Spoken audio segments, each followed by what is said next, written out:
galera, beleza? Como é que vocês estão? Meus amigos, hoje temos notícias positivas, mas antes de falar sobre elas, quero abrir o vídeo hoje comentando sobre o Dilma, que segue recebendo críticas da base, da esquerda, de pessoas que já foram historicamente ligadas ao PT, e teve gente que fez o L durante as eleições que já tá colocando a mão na cabeça. A gente vai falar sobre isso e outros assuntos.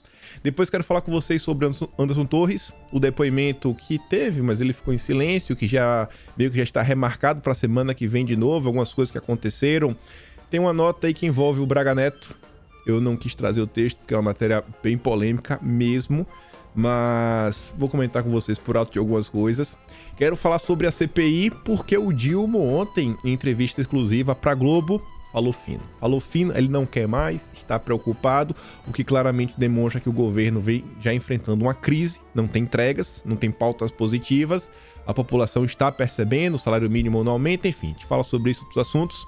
Depois quero comentar bem rápido mesmo, no máximo assim, uns 5 minutos, sobre Davos, algumas coisas que aconteceram, a JBS, mais específico, e uma coisinha extra. Hoje a gente fala sem sombra de dúvida sobre as Americanas, então não tem nem que ele tá ali, a gente vai falar sobre todo esse caso, o que aconteceu nos últimos 3, 4 dias, e aí sim a gente começa. Rogério Marinho, temos algumas notícias interessantes no que diz respeito à disputa pelo Senado, e eu não sei se vai dar tempo, o ideal que desse, mas eu acho que realmente não vai dar, porque tem muita coisa das Americanas que ficou acumulado. Tem algumas coisas no âmbito do legislativo que estão acontecendo, principalmente no que diz respeito ao União Brasil, que o PT vem tendo problemas. Na verdade, o Dilma está tendo problemas, primeiro, com escolhas erradas que foram feitas, resolveu acreditar em pessoas que não deveria, e o apetite insaciável do PT por cargos também vem atrapalhando com tudo. Mas enfim, vamos tentar falar de forma bem rápida, para tempo de contemplar todos os assuntos do vídeo de hoje. E começando aqui com a CNBB. CNBB que os seus membros fizeram L. Ainda que disfarçadamente, fizeram L. Várias indiretinhas. Aí agora tá aí. Quem poderia imaginar? CNBB divulga nota em que reprova iniciativa do governo federal de flexibilização do Meu Corpo Minhas Regras. Quem poderia imaginar que isso ia acontecer? Coitadinho dos padres e bispos da CNBB foram ludibriados. Mas antes tarde do que nunca. Antes tarde do que nunca. Reconhecer o erro nunca é demais. Sempre há tempo. Seria interessante que isso tivesse acontecido antes, né? Mas tudo beleza. É bom que pelo menos a turma tá acordando. Aí vejam só. O GOP, G-O-P-I, né? Não tem um L, é GOP, como o petista fala. Voltou e agora foi federalizado. Páginas do governo classificam impeachment de Dilma como golpe. É golpe. Golpe 2016. Saiu até no Globo. Site oficial do governo chama impeachment de Dilma de golpe. E eu vou trazer aqui a matéria do Estadão, porque tem duas coisas interessantes. Primeira, que eles trouxeram um print aí do site.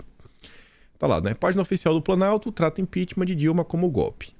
O site do governo oficial chama impeachment de Dilma como golpe, beleza. Embora o primeiro escalão tenha ministros de vários partidos que apoiaram o afastamento da então presidente, como o MDB e o PSD. Aí ali está o texto que está no site oficial. O ministro da Secretaria de Comunicação Social da Presidência, a SECOM, o Paulo Pimenta, indicou também para processo de transição na EBC outras 4 mulheres que assumiram cargos de assessoria ou gerências. Rita Freire, presidente do Conselho Curador da EBC, cassado após o golpe de 2016. Juliana Cesar Nunes, empregada concursada da empresa, e as jornalistas Nicole Briones e Flávia Filippini. Veja só como são as coisas. Quem poderia imaginar que a esquerda iria tentar reescrever a história? Quem poderia imaginar? E aí o fator interessante, né? Só que eu achei engraçado. O Estadão informa que o Ciro Nogueira, ele informou que vai judicializar o tema para tentar incluir essa menção do site do governo no inquérito das fake news.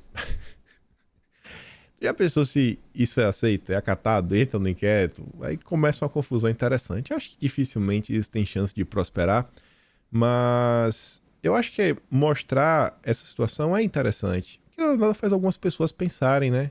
Pô, já pensou Já pensou se isso entrasse, fosse judicializado? Talvez algumas coisas que estão acontecendo, sei lá, a esquerda não deveria bater palma para tudo, que um dia, quem sabe, se vire contra eles. Mas enfim, aí vejam só. Esse aqui é uma das poucas pessoas que escrevem na imprensa que eu acho que embaixo do nome dele tem um destaque maior do que o nome dele, devia ter um breve histórico. Thomas Traumann, ex-porta-voz da Dilma Rousseff, ex-assessor do Palocci. Escreve aí, né, para Veja e para o Globo e para alguns veículos o que Lula diz e o que Lula faz. Presidente recicla promessas antigas, mas mantém salário mínimo em 1.302. Promessas, promessas, promessas, o encantador de serpentes, mas na prática e na realidade, o salário mínimo, 1.302. 1.302. 1.302. Ah, 1.302. Na reunião dessa quarta-feira, com as centrais sindicais, o Dilma fez um ilusionismo. A performance do mágico de entreter o público com a ação espantosa com a mão, enquanto a outra mão faz o truque real. Olha só, enganando os sindicalistas. Na reunião ele disse que os sindicalistas, que eles definirão juntos as regras de reajuste do salário mínimo a partir do ano que vem e que ressuscitou a promessa de campanha de aumentar a isenção do imposto de renda para quem recebe até R$5.000. Mas como o Trauma falou, né, é uma possível ilusão. Pura fumaça. A promessa sobre o reajuste das alíquotas de imposto de renda foram feitas várias vezes na campanha, mas ainda não tem uma definição. O plano mais provável prevê que nada será mudado no pagamento do imposto deste ano e que as mudanças serão progressivas até 2026. Então, foram enganados. Mais uma promessa eleitoral, sem nenhum fundamento na realidade. Quem sabe, progressivamente, até 2026, passaram a perna nos picanheiros. Sobre o salário mínimo, as centrais foram ao presidente para pedir que o novo valor fosse de pelo menos 1.340. O Dilma negou. Disse que o valor atual de 1.302 será mantido pelo menos até maio. Pelo menos, não há certeza, pelo menos. E que a definição só será dada em abril. Nona da carruagem, tá parecendo que esse salário vai ficar para sempre. E Deus abençoe se ano que vem tiver reajuste, porque do jeito que tá a coisa, tá indo de mal a pior. Depois que o Ministério da Presidência apresentar um cálculo atualizado dos gastos sobre as aposentadorias concedidas às pressas no fim do governo Bolsonaro.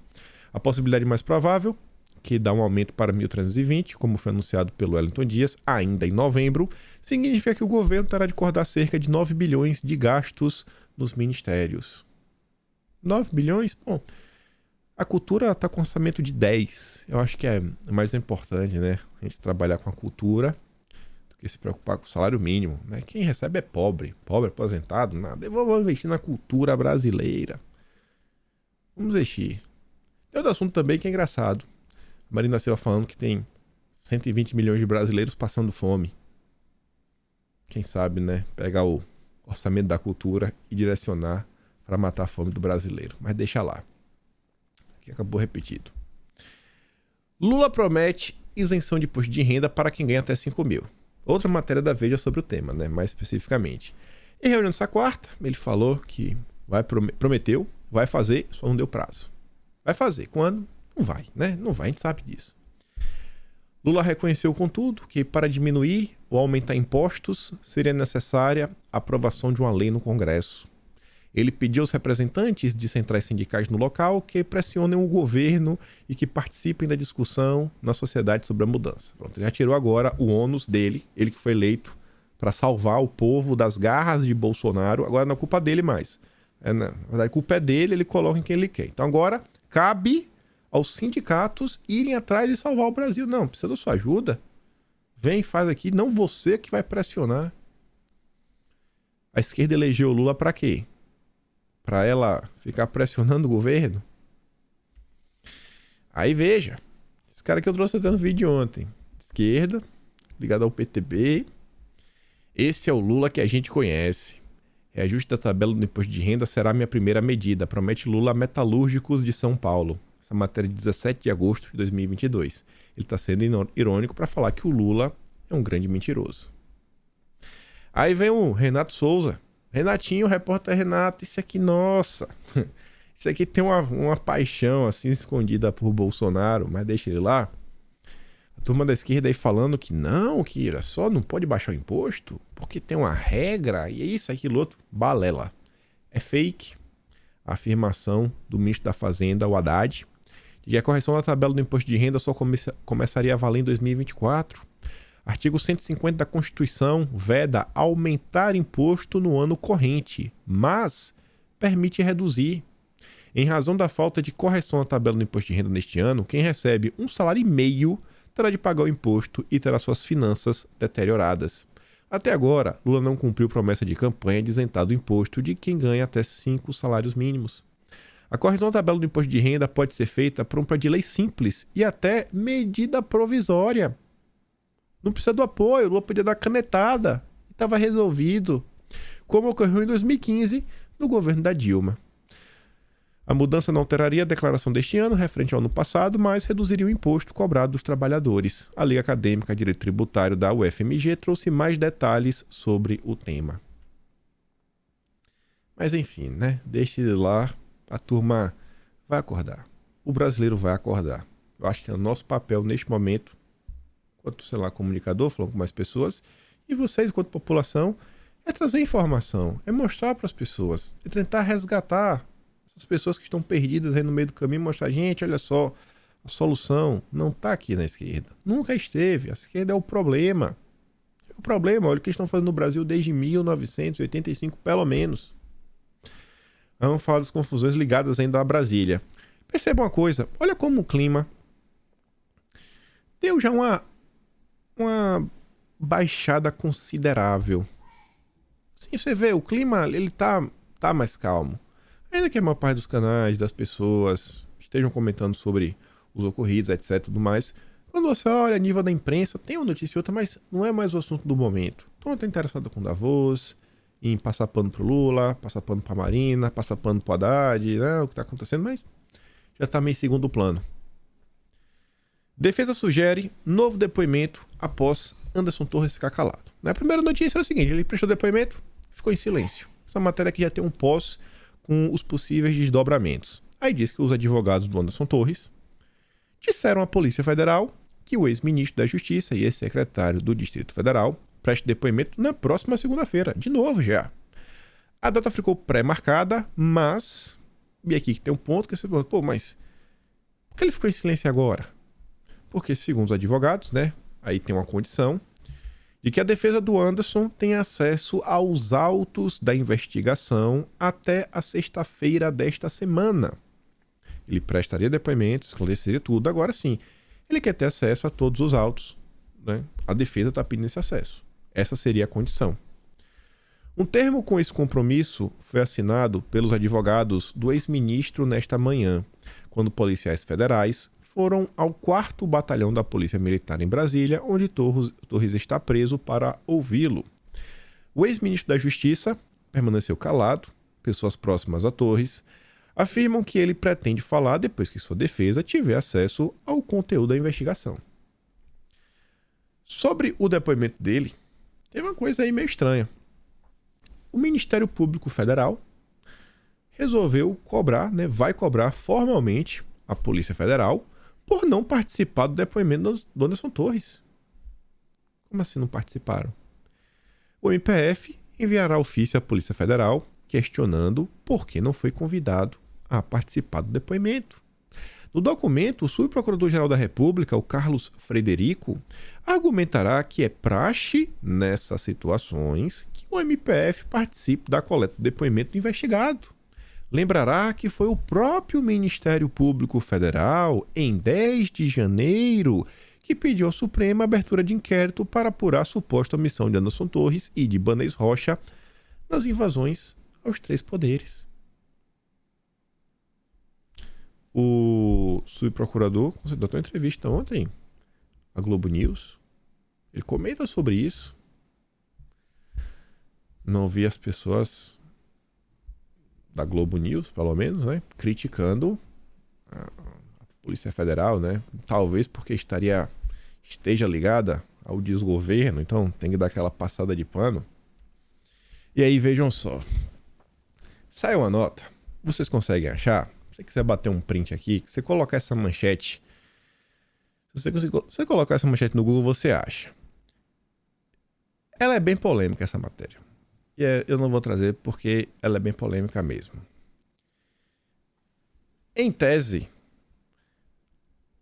o Caio Junqueira, ele conversou com interlocutores de Bolsonaro, que acompanharam aí as coisas que aconteceram ao longo do ano passado, etc. e tudo mais. E ele conta alguns dos bastidores. Ele abriu espaço para o Braga Neto. Na verdade, ele disse que ele está tentando contato com o Braga Neto desde a segunda-feira, dia 16. Deve ser por isso que soltou a matéria ontem, e disse que não obteve retorno. E aí sai contando meio que um passo a passo de diversas coisas que aconteceram. Matéria relativamente longa. De como o Braga Neto poderia ter ligações com aquele texto lá da minuta, do Estado de Defesa. Então lá, o Braga Neto teria debatido aplicação de Estado da Defesa após derrota. E aí o Caio Junqueira disse que o documento ele roda, ele passa em alguns setores, inclusive essa discussão entra dentro das forças, do Exército, da Marinha, cita alguns nomes. Matéria polêmica. Polêmica, e se o que o Caio Junqueira falou se provar a verdade, a depender dos desdobramentos também do Anderson Torres, é típica matéria que tem aquele potencial de escalar bastante. Aquelas matérias que vocês já viram saírem na imprensa e alguns dias depois você vê a justiça se movimentando. Apenas dá uma olhada. Braga Neto teria debatido a aplicação de Estado de Defesa após derrota. Essa é a manchete. Tá lá, né? Interlocutores do presidente Jair Bolsonaro e Anderson Torres disseram à CNN que o general liderou reuniões em Brasília em que foram discutidas alternativas para reverter o resultado. E essa matéria chama minha atenção também porque você olha o clima na imprensa, na esquerda, no que diz respeito aos militares. A gente vem comentando isso nos últimos dias. Existe uma pressão. E em paralelo, saiu uma nota que eu achei um questionamento assim, intrigante, chamou minha atenção, que era perguntando: e se o Anderson Torres entregar algum militar da ativa em seu depoimento? Parece que tem alguma treta grande rolando. Com certeza, o que tiver factual, comprovado por A mais B, em depoimento, prova, etc., aí a gente comenta. Mas quando tiver nessas especulações, prefiro ficar observando, comento com vocês, e a gente vai acompanhando essa treta. Mas dê uma olhada nessa matéria. Mas vamos voltar. Essa nota saiu ontem de meio-dia, né? Então, obviamente, na melhor das hipóteses, né, os eventos que essa nota narra aconteceram de manhã. A entrevista com o Dilma, que obviamente é gravada, né, ao longo do dia, etc. tudo mais, foi no final da noite. Aí falava o seguinte: que os senadores do PL avisaram o PT que vão trabalhar para investigar o governo na CPI. Quer fazer CPI? A gente vai investigar o governo também. Os senadores do PL trabalham para ampliar o escopo da CPI, né, que vem sendo pilotada pelo Renan Calheiros, Randolfo Rodrigues e a Soraya Tronic.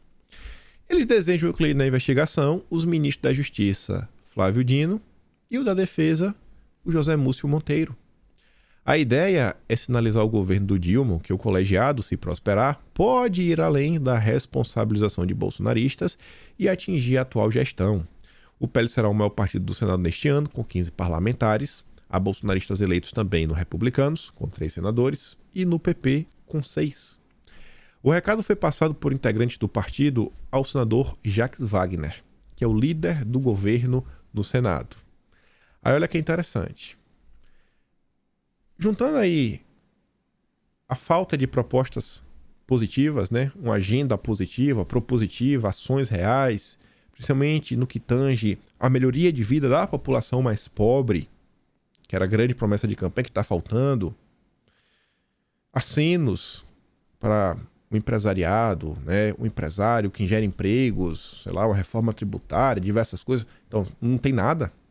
O governo até agora ele vem se debruçando apenas no revanchismo, de passar pente fino, de fazer revogaços e revogaços. Não tem entrega, então tá um caos. Aí a turma sabe que a conta tá chegando. O próprio PT diz que a base que vota neles pode mudar de humor muito rápido.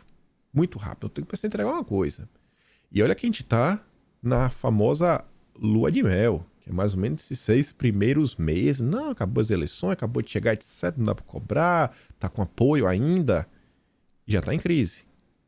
A gente tá na terceira semana de governo, não consegue sair da crise.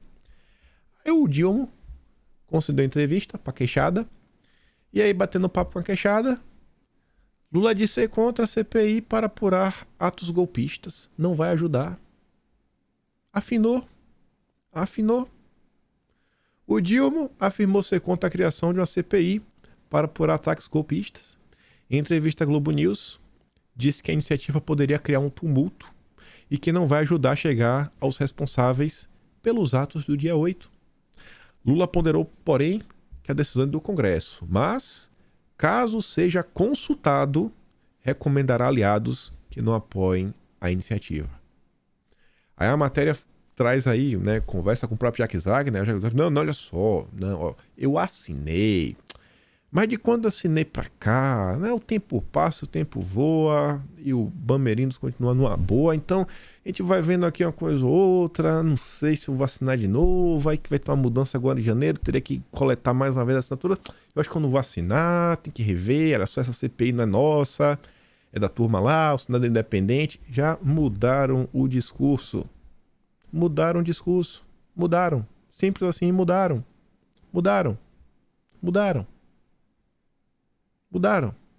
A pressão tá batendo na porta.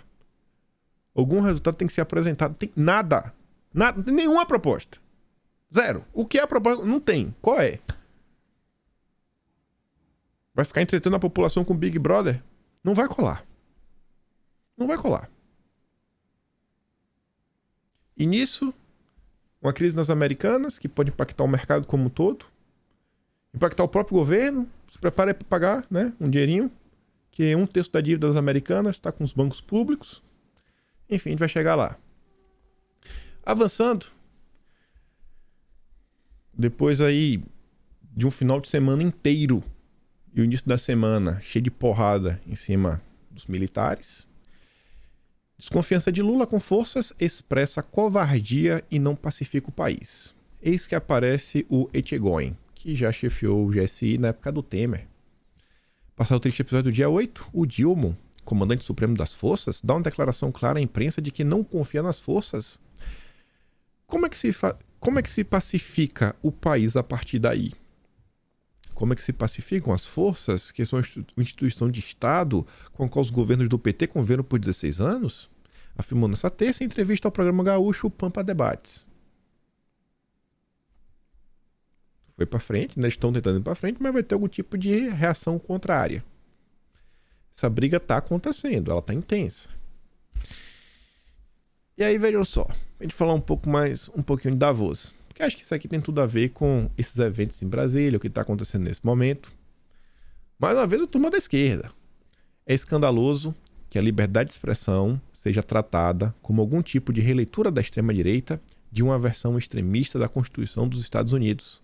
A liberdade de expressão é um dos pilares da civilização ocidental, mais uma bandeira entregue à direita pela ex-esquerda. Era, não é mais. Eu tô falando para vocês, falei bastante no vídeo ontem. Se a direita ela conseguir furar a sua bolha, demonstrar para as pessoas que elas estão sendo enganadas e que a direita sempre defendeu a população, a vida, as famílias, a liberdade de expressão e diversos valores que eu acho que são caros para a maior parte dos brasileiros, a direita tem tudo para continuar crescendo e chegar em 2024 parruda, com força, levar prefeituras, fazer uma grande bancada de vereadores ao redor de todo o Brasil. A direita ela vem conquistando discursos, vem conquistando. Vamos falar rapidinho da Davos, antes de falar das Americanas, e Rogério Marinho e PL, tem muita coisa pra gente falar. E vejam só. Isso aqui a gente comentou ontem, mas deu uma pequena satisfação ver que o Metrópolis soltou essa nota, Marina Silva vira piada em Davos.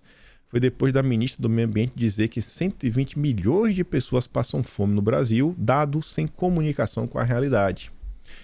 Também saiu aqui no Estadão, falando do Guzo. Marina Silva espalha fake news em Davos sobre fome no Brasil. Ministra mente ao falar em 120 milhões de famintos para a plateia de milionários entediados na Suíça. Vamos para Davos. Quero comentar aqui bem rápido. Sai só na Veja. A agenda climática deve incluir pequenos produtores, diz o CEO da JBS em Davos.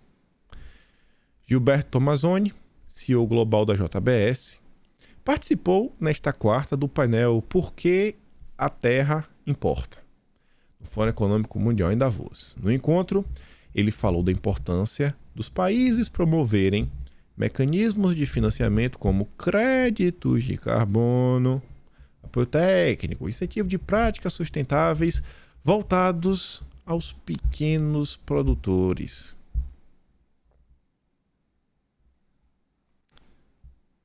Não quer deixar ninguém de fora. Vai lá, pequeno produtor. Foca aí em produzir um crédito de carbono para vender. Deixa que as nossas fazendas meio que se ampliam. No final do dia, não tem nenhum tipo de promoção, mecanismo que vai ajudar. Tiver qualquer tipo de financiamento, dinheiro, é no primeiro momento. No final do dia, é para ajudar a avançar com um tipo de lei e de regra que vai contemplar a todos no final, né, na ponta da linha.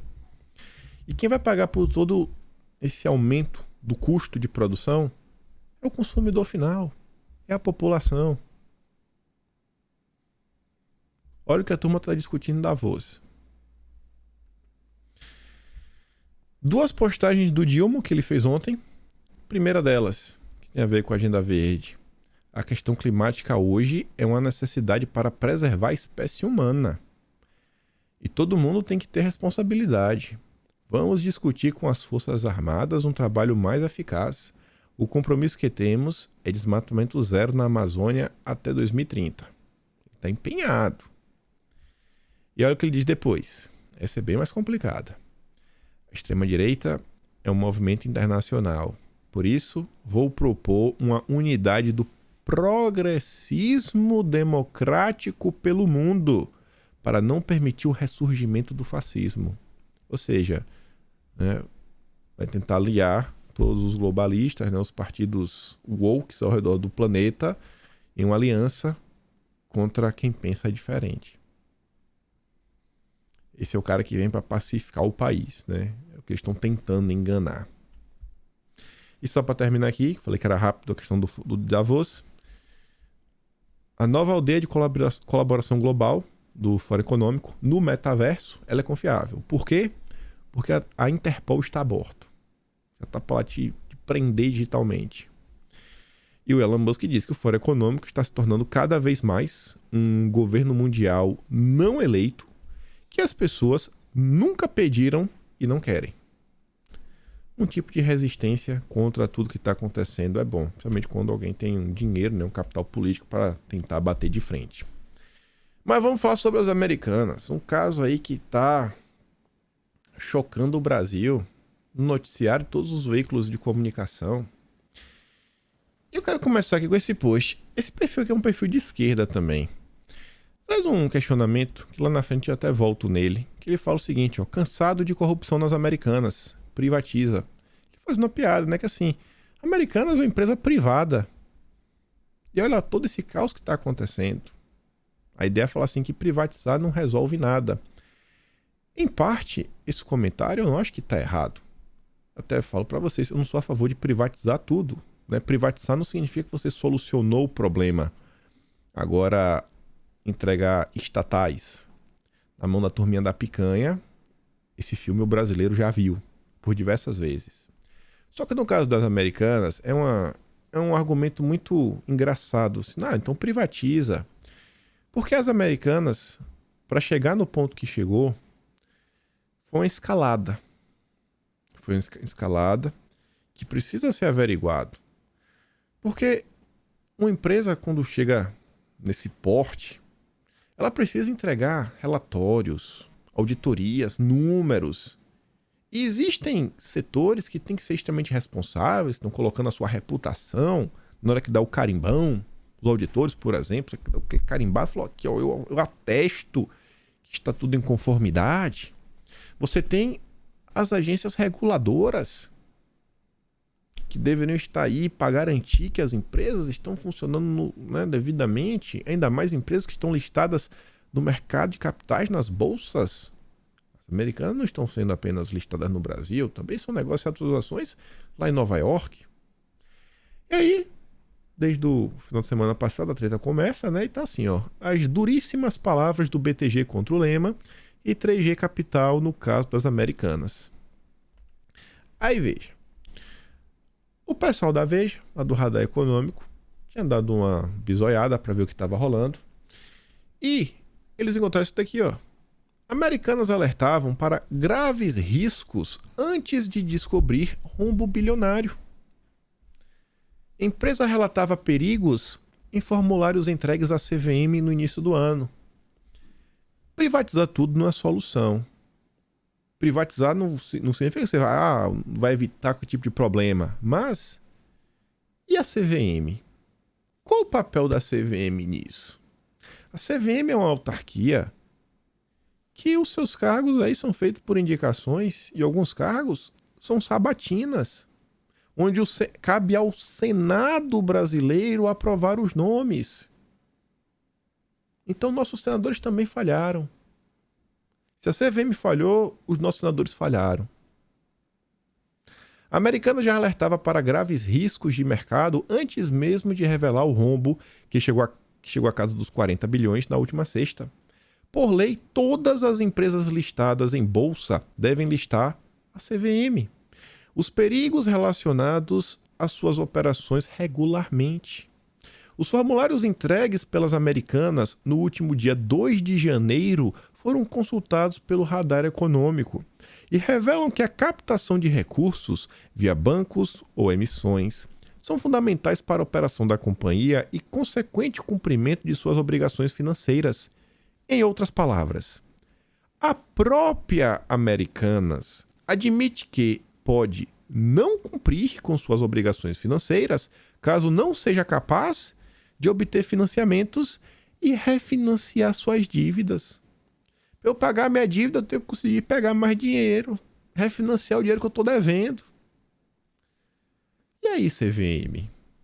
E aí, senadores que aprovam as indicações em sabatinas para agências reguladoras? Você vê como o caso da CVM, das americanas, é um negócio polêmico. E se prende aqui, ele foi de anteontem. Você abria lá quando o Lauro Jardim, colunista mais importante do Globo, olha como tava. Tava assim, ó. Americanas, BTG, briga de cachorro grande demais, né? Aqui é só bilionário para um lado e bilionário para o outro. E algumas tetas são interessantes, né? Inclusive, como o Brasil funciona. Justiça rejeita novamente o recurso do BTG no caso das americanas. Isso aqui tiveram algumas idas e vindas, né? Isso aqui é como começou. Vocês vão que saiu nas últimas horas. Mas começou assim. A desembargadora da 15ª Câmara Civil do TJ do Rio de Janeiro indeferiu o pedido de liminar feito pelos advogados do banco para que fosse suspensa a decisão que foi tomada na sexta-feira, né? Que bloqueou as execuções das dívidas. Em suma, o recurso de hoje visava desbloquear 1,9 bilhão de reais que as americanas devem para o BTG. Em sua decisão, a desembargadora escreveu sobre o BTG. Isso aqui é sensacional. Não se verifica um maior prejuízo ao banco credor, haja vista o seu notório patrimônio líquido de mais de 42 bilhões de reais, com valor de mercado próximo aos 85 bilhões. Um banco que tem 42 bilhões de patrimônio líquido está preocupado com 2 bilhãozinho? Para! Você é rico, irmão. Esse dinheiro não vai fazer falta. Você já viu como são as coisas, né? O Brasil tem 42, pô. Patrimônio de 85. Tá fazendo aqui questão de 1,9. Vai fazer questão de 1,9? No dos outros sempre é refresco. Aí, além do BTG, outros dois bancos também foram lá recorrer da dívida. Só banco não. Tem um banco Votorantim, que é um banco de investimento, tem um tamanho, e também o Bank of America. Então, um movimento Banco Internacional, cujos recursos foram impetrados hoje na quarta vara empresarial. Treta grande. BOFA questiona na justiça tutela cautelar obtida pelas Americanas. O BOFA quer contratos de derivativos, né, que possam vencer antecipadamente. Aí o Renato até pergunta, né? A receita para ficar bilionário é não pagar ninguém? Não sei de quem ele está falando. O que eu sei é que o Globo fala o seguinte: rombo da Americanas. Os advogados dos diversos envolvidos já estão em campo. A PwC, empresa que auditou os últimos balanços, contratou quem? Marcelo Trindade, ex-presidente da CVM. Olha só, né? Olha que advogado. O cara que já foi presidente da CVM. Quem é a PwC? A auditora.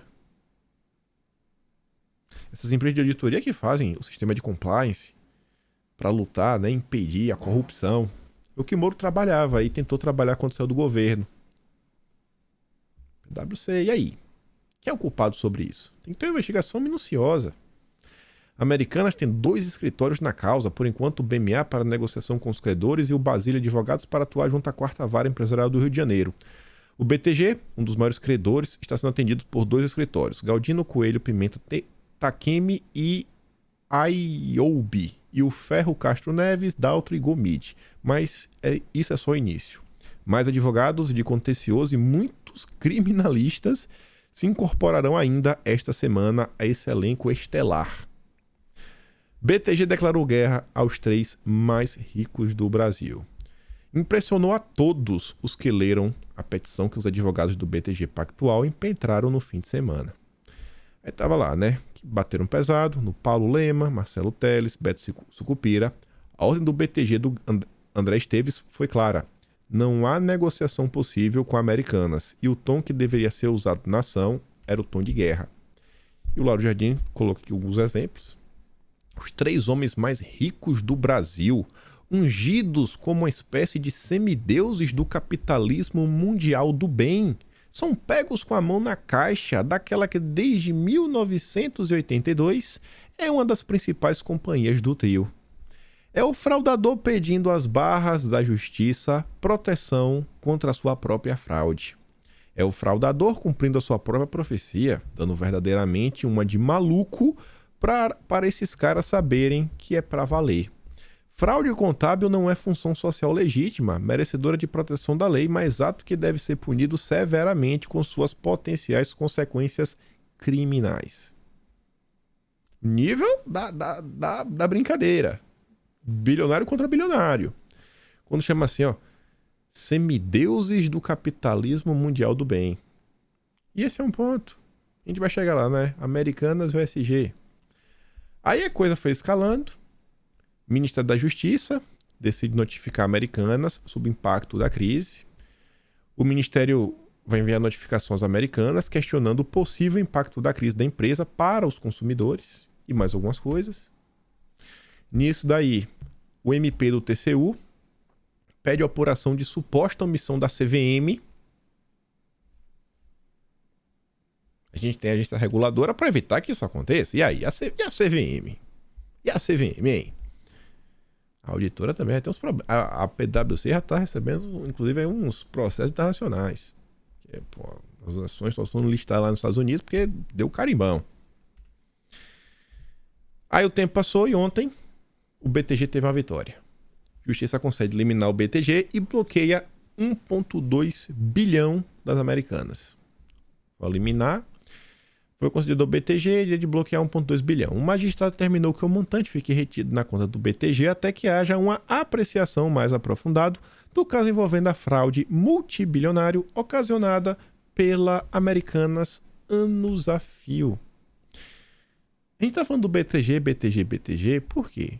É também o setor privado. Os caras não são bestas.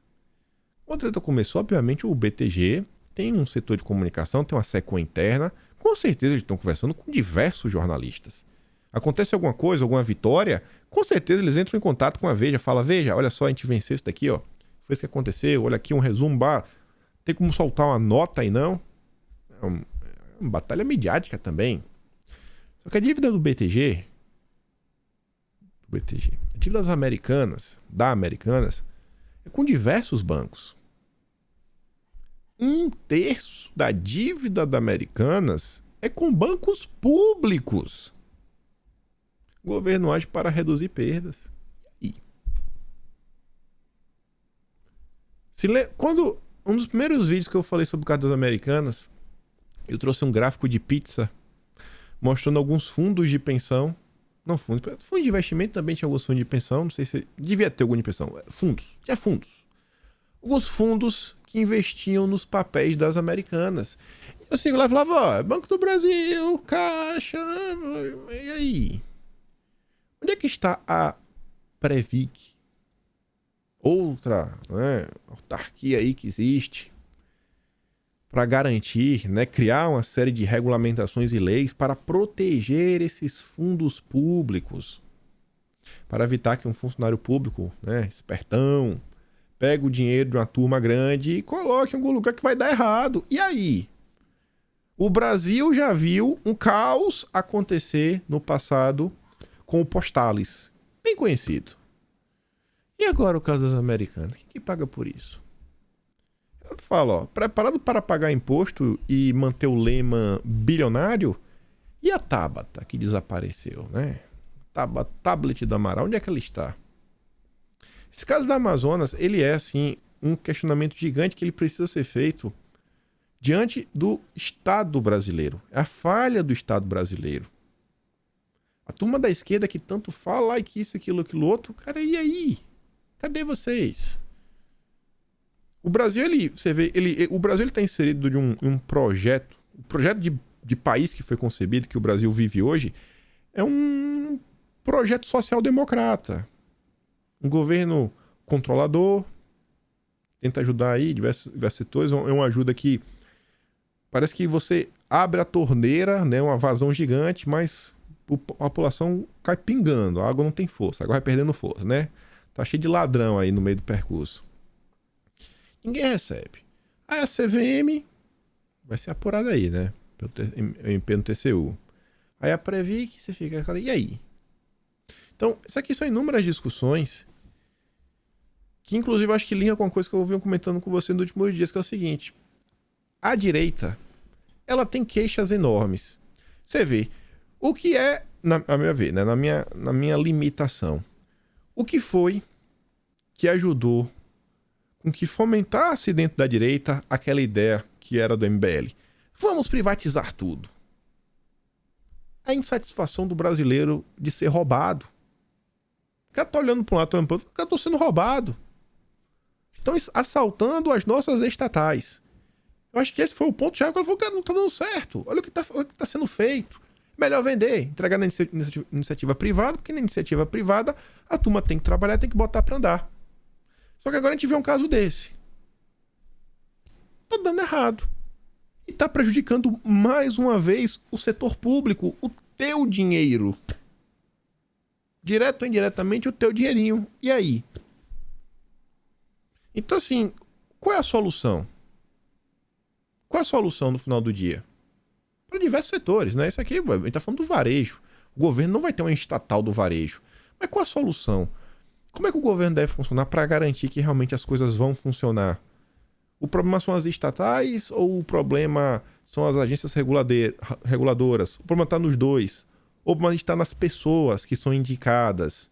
Como solucionar isso? Essas são as discussões que eu acho que precisam ser feitas e fomentadas dentro da direita. E a direita tem as suas ideias.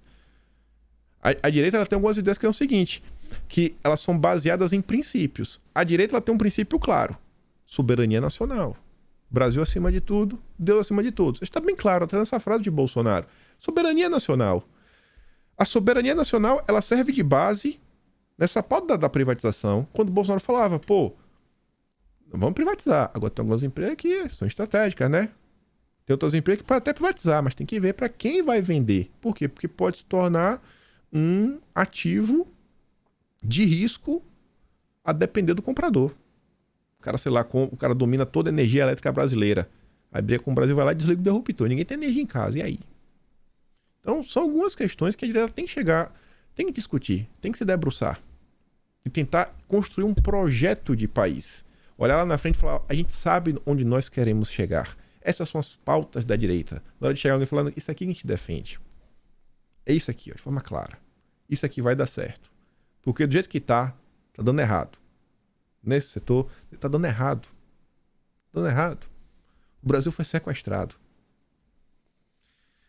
Americanas pagou dividendo recorde antes de anunciar rombo no balanço. Varejista distribuiu 333 bilhões a seus acionistas até o terceiro semestre de 2022, segundo o levantamento do Trade Map.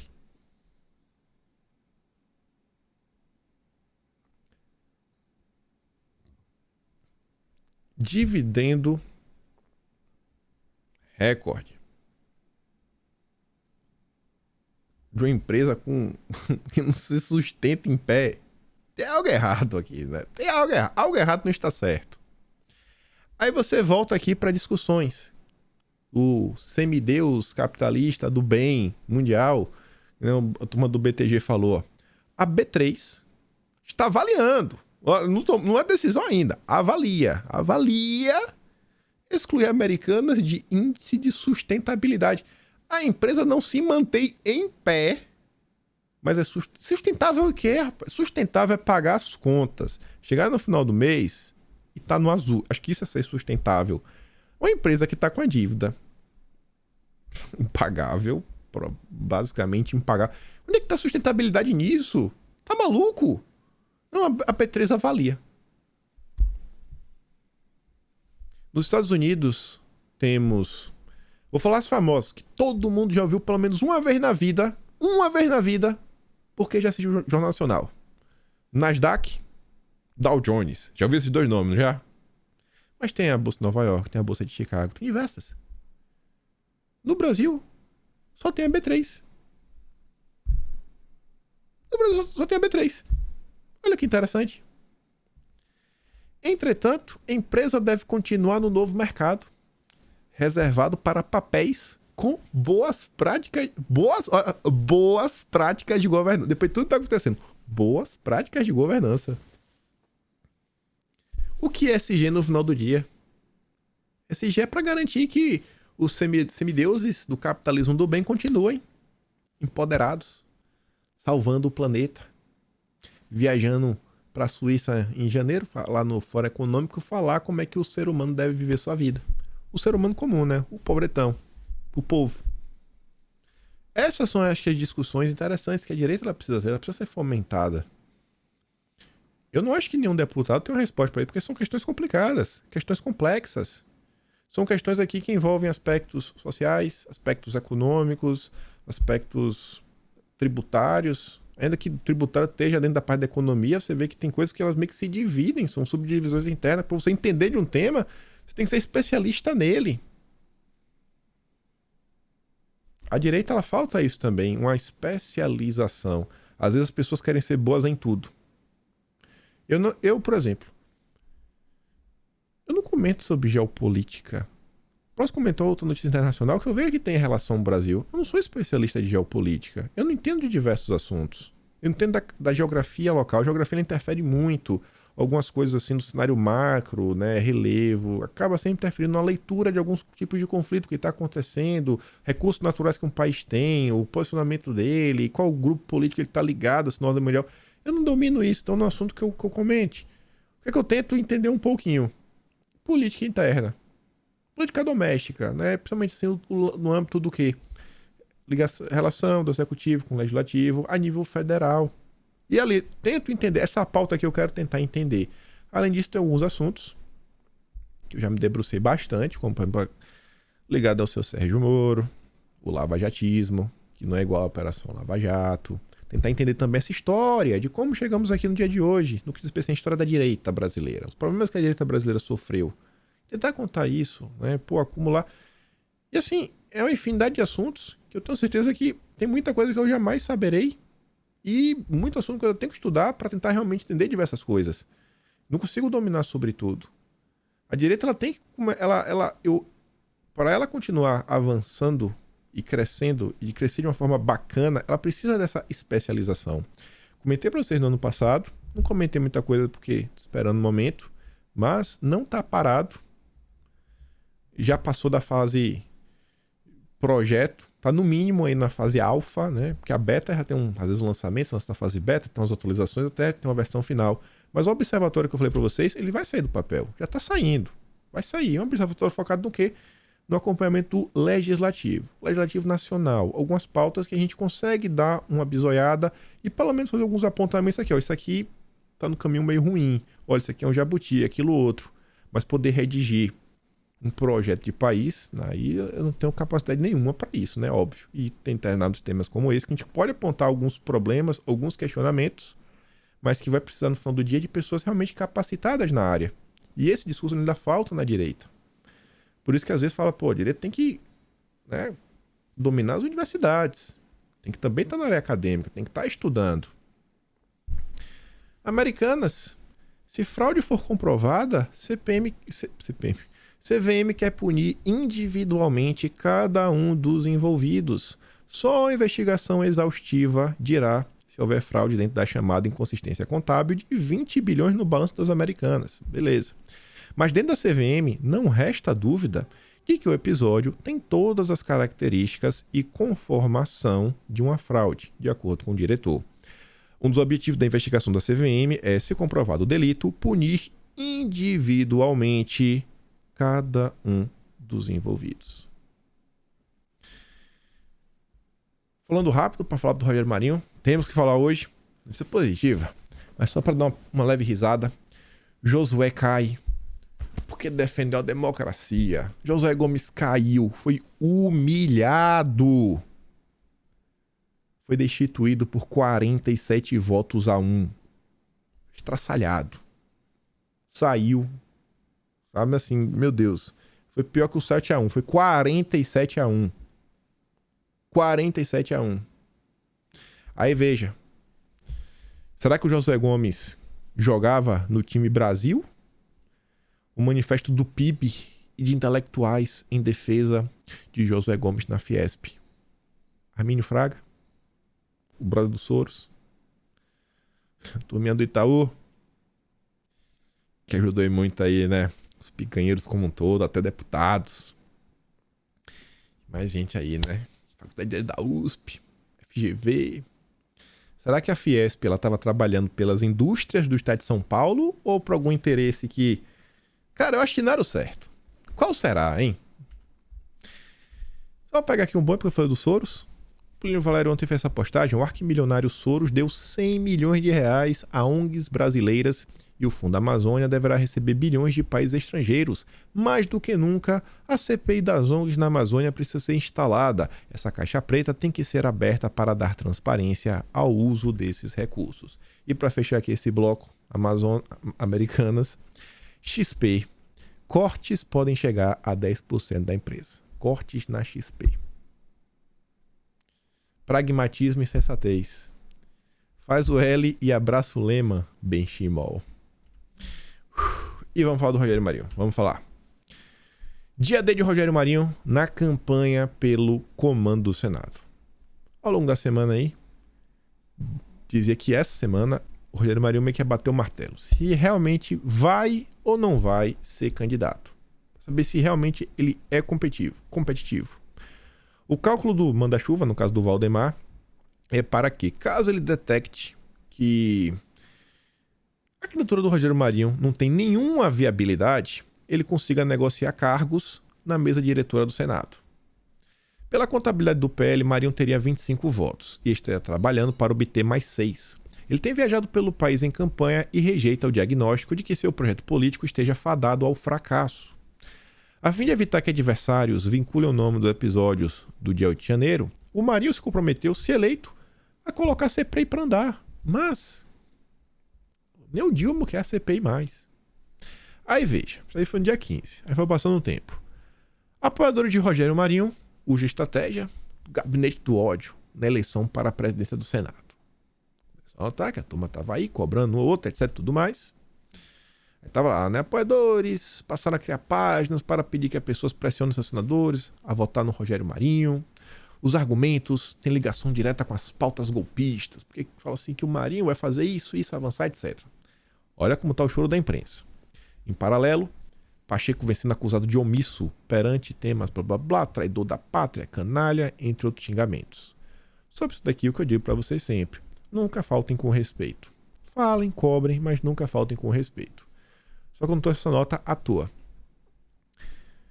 O Rogério Marinho, ele tá rodando, e eu acho que a gente já tinha comentado sobre isso. Ele tá apontando que o Pacheco, ele não é o candidato do Senado. O Pacheco é o candidato da picanha. O Pacheco ele não tá preocupado com o protagonismo do Senado, em reequilibrar. Não, ele tá preocupado com a picanha. Só com dele.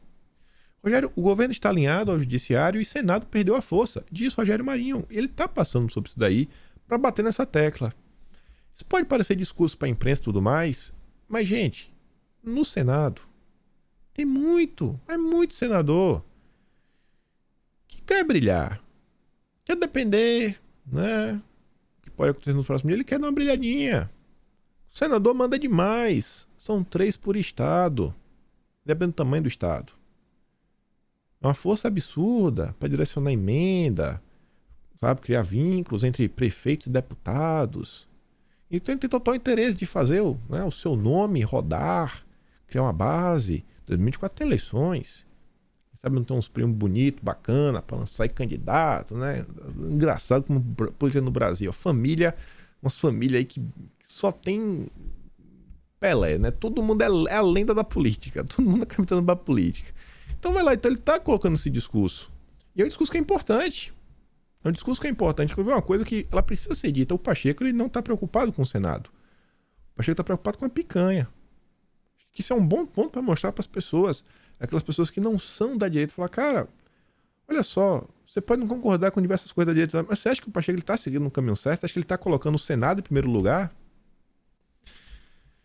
PL busca espaços na direção do Senado junto a Pacheco, caso perca a corrida à presidência. PL também não é besta. Tá colocando Marinho, mas se perder, não quer ficar chupando o dedo. Aí sobre isso, o Valdemar avisou que ele não vai por tudo ou nada.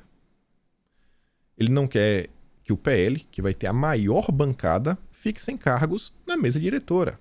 O que pode acontecer caso o Marinho bata o pé e se lance contra o Pacheco. Então quer ver a viabilidade. Não acho que o Valdemar está de errado, né? Acho que ele tem também precisa de forma um pouco pragmática. E por ir, não adianta. Tem que ir realmente com chance de ganhar.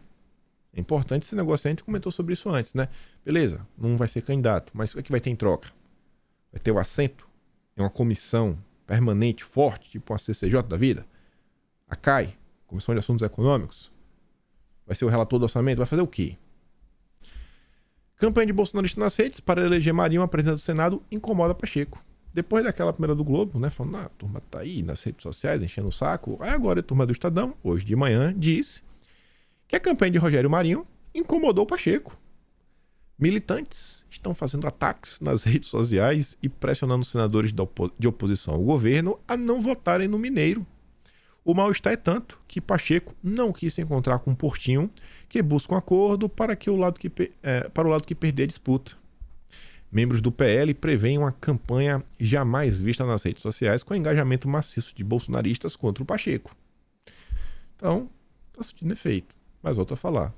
Não fica de ataque, não fica xingando ninguém, vai numa boa, mas eu acho que qualquer tipo de pressão, ela acaba por ser bem-vinda. E vou encerrar por hoje aqui, que acaba de bater uma hora, e eu quero muito comentar os outros assuntos em uma sequência.